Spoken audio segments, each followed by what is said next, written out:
All right, let's get you ready for your exam. Understanding political ideologies is absolutely key. So, in this explainer, we're going to break down the essential concepts, definitions, and comparisons you've got to know. Let's jump right in. So, this is the big question, right? What are the core ideas you absolutely must know about political ideologies for your exam? Look, it's not about just memorizing a bunch of names. It's about really getting the fundamental building blocks of each ideology. How they see the world, what their goals are, and how they plan to get there. If you can master this, you're going to be in great shape. So, first things first, what exactly is an ideology? Well, at its core, you can think of it as a coherent set of ideas, a kind of blueprint for how society should work. It's both a way of seeing the world and a plan to change it. Okay, here's the formal definition, but let's actually unpack what it means. It talks about mixing empirical and normative statements. So, empirical statements are just claims about how the world is right now, the facts on the ground. Normative statements are about how the world ought to be, the ideal vision. So, an ideology basically says, here's what's wrong, here's our vision for a better future, and this is the crucial part, here's our plan for political action to make it happen. And you can analyze pretty much any ideology using these four key characteristics. Think of it as your toolkit. First, they're complex and abstract systems of belief. Second, they offer an explanation for why the political world is the way it is. Third, they prescribe an ideal, a vision for how life ought to be. And finally, number four, they give you an action plan to achieve those goals. Keep this framework in mind, it's super helpful. All right, let's put that framework to the test. We're going to start with our first major ideology, conservatism. Now, this school of thought is really built on a deep, deep respect for tradition and all those established institutions. So, conservatives see society as this organic thing that's grown and evolved slowly over time. That's why they want to preserve traditional institutions, like maybe a national church or a monarchy. They believe these things hold the collective wisdom of generations. Now, this whole view is really rooted in a pretty pessimistic take on human nature. The idea is that without strong guidance, hierarchy, and a strong state to keep order, things would just fall into chaos. And because of that, they see inequality as just a natural, even inevitable part of the human condition. Okay, now let's flip the coin completely. In direct contrast to conservatism, we have liberalism. And this offers a fundamentally different vision that isn't centered on tradition or the group, but on the individual. Yeah, so where conservatism is pessimistic, liberalism is totally optimistic about human nature. It sees people as being rational, as being reasonable, and if you believe that, then you don't need a big, strong paternalistic state telling everyone what to do.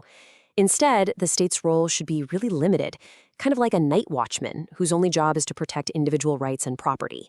And a huge fear for liberals is the tyranny of the majority. They worry that in a pure democracy, the majority could just vote to oppress a minority. That's why they believe individual rights have to be protected above everything else. This comparison right here is exam gold. It just lays out the opposition so clearly.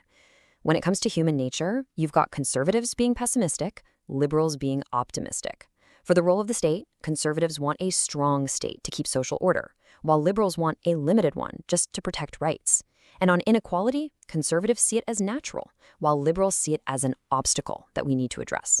Seriously, mastering these contrasts is so, so important.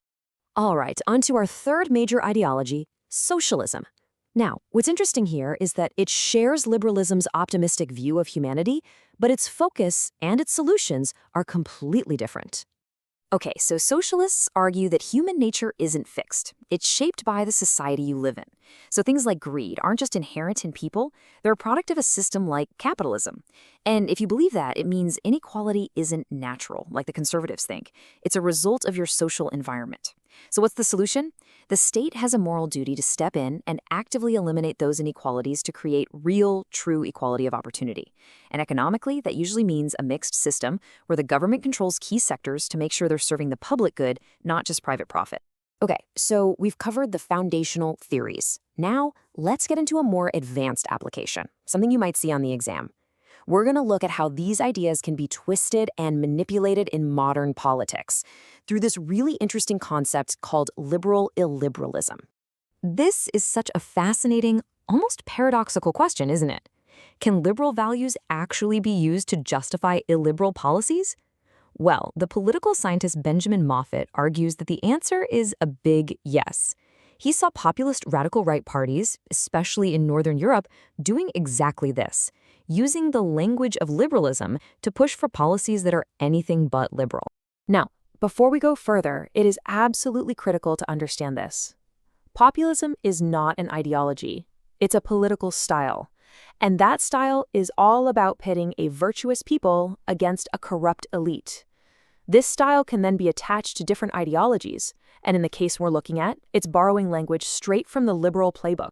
This table really shows how it works in practice. So, for example, a populist party might defend what is essentially hate speech, but they'll do it under the banner of freedom of speech.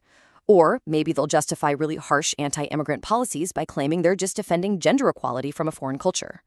What they're doing, in essence, is weaponizing liberal values to achieve illiberal goals, goals that are often xenophobic or authoritarian. They're twisting the original concepts to mean something else entirely. And hey, if you want to dig deeper into all this and really get prepped for your exam, you can find a full summary of this material and get your hands on some practice tests over at gradeguru.nl. Okay, so let's boil it all down. Here are the key takeaways for your exam. Number 1, ideologies are not just ideas, they are plans for society built on core beliefs. Number 2, a simple way to remember the big 3 is that conservatism trusts tradition, liberalism trusts the individual, and socialism trusts collective action. And finally, number 3, always be aware that ideological language, words like freedom, can be twisted and used to promote completely opposite, illiberal goals. And that leaves us with one final thought to chew on. These frameworks, they aren't just historical things you need to memorize for an exam.